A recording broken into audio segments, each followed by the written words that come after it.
ஆனைமுகனை தொழுதால் நவக்கிரகங்களும் மகிழும்.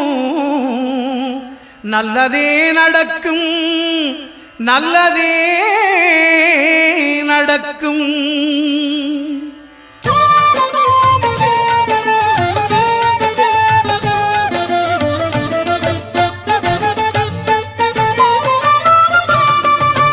ஒன்பது கோளும் ஒன்றாய் காண அங்கு கற்பகம் என்னும் கடவுளின் மெய்யில் ஒன்பது கோளும் ஒன்றாய் காண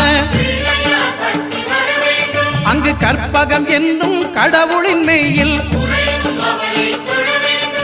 சூரியன் முதலாய் 9 கிரகமும் பலவித குணங்களை கொண்டிருக்கும். எங்கள் கற்பக தருவில் அவை வரும்போது ஒன்றாய் சேர்ந்து பலனளிக்கும்.